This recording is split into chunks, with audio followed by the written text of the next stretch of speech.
Well, there are two exciting concerts coming up at the Chattanooga Symphony Opera. So joining me are conductor Bob Bearhart and Andre, I always say it right, Sherita. There we go, from the Chattanooga Symphony Opera. Thanks so much for joining us. So you had a wonderful concert. We had you on a couple weeks ago. Tell us about that. But now coming up this weekend is the Women Rock event. And then even later in March, we're going to talk some Bugs Bunny. Okay. That's right. Yeah, actually, because I actually look like an animated character. No, I don't know about that. A little bit. Bob, you're new to the show, so tell me your role with the Symphony Opera. I am a poppy seed role. No, I shouldn't do that, right? I'm sorry. I was the music official director. title. I'm now the principal pops conductor and the music director emeritus. Isn't that? It's way too many words. That's a lot of. Is your business card this big? Well, yeah, it should be for big type for me because I'm old. But so the pop show this weekend, this Saturday night, 7:30 at the Tivoli, is Women Rock.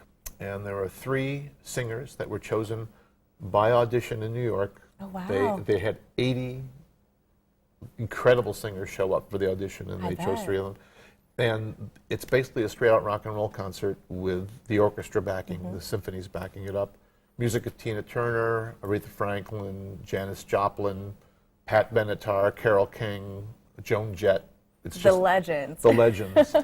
You'll know every song if you're of a certain age, and every word too. And it's a blast, and it's great energy from start to finish. Well, we've been giving away tickets all the past week for Women Rock, and so I know we kept talking where we weren't quite sure exactly whose music would be featured, but we had our guesses. So I'm excited to hear exactly who is going to be featured. And so it's a little bit of a different concert than the normal. Yes, but the Pops series, we try to vary it, and we try to have a little bit of something for everybody. And with our special concerts, I mean, we had a classical concert a week ago, Women Rock's coming up, and then it's where I learned my great classical music. It's cartoons with Bugs Bunny.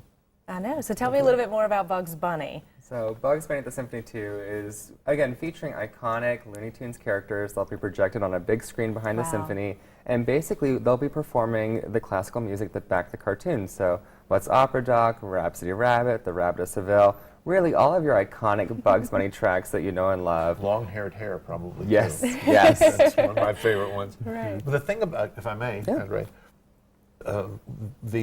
these guys at Warner Brothers were, I mean, geniuses. Oh, they were. But slightly off, too. They were they were nuts. And in the best way. The music is classically based, but it's not, it goes for a while like it's written, and then it takes a sharp turn. Right. And there was a guy in particular named Carl Stallings who was most famous for this. And to play this music is even harder than playing the classical tunes because it just shifts on a dime. George Doherty is the conductor, and it is an amazing tour de force to see the orchestra play exactly what happens on the screen. Elmer Fudd enters and it changes the whole thing, and he sings, "Oh, Brunhilde, you're so lovely." And he says, and then she sings. Well, Bugs sings. Bugs as Brunhilde sings, "Yes, I know it. I can't help it." So that kind of stuff. That's all that. That's 7:30 also. 7:30 at the Tivoli. 7:30 at the Tivoli. 31st? March 24th. 24th. So 24th. one this weekend and then one the next Exactly. weekend. So talk a little bit, you mentioned that, especially the Bugs Bunny pieces are a little bit difficult for the performers because they do change so unexpectedly. So talk about some of the prep work that goes into each of these concerts. Well, for each I think have 2 rehearsals. Really? 2 rehearsals only. The orchestra gets together. This is how incredibly talented our orchestra is. They get the music in advance, but there are 2.5-hour rehearsals. In my case, it's with the singers both times, and then there'll probably be 1 rehearsal without the film, and then 1 rehearsal with the film for Bugs Bunny. And it's like the orchestra has to be ready to shift genres and concepts and eras from week to week, and sometimes within the same concert. So they're incredibly talented. They do the work very well, and you have to be ready. We all do. Well, it has to be exciting as a performer to be able to play such diverse pieces and kind of change the attitude each and every performance. Oh, it is. It's great. If you were to look at a sheet of all the music the orchestra plays during the season.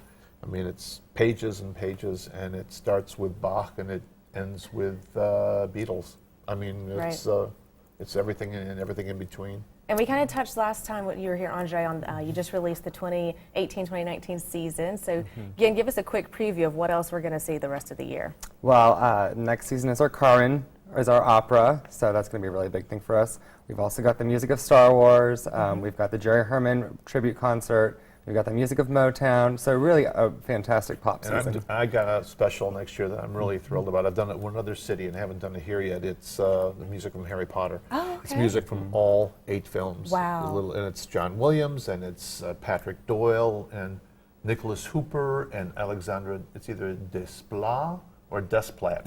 It's probably not Desplat. It's probably the I don't know. Desplat. And it's incredible music, and I hope it'll fill the house to the rafters for that, I think too. it will. I mean, and you mentioned Star Wars, and they're both, genres and films that are so relevant and popular right now. And it's music that's become part of society.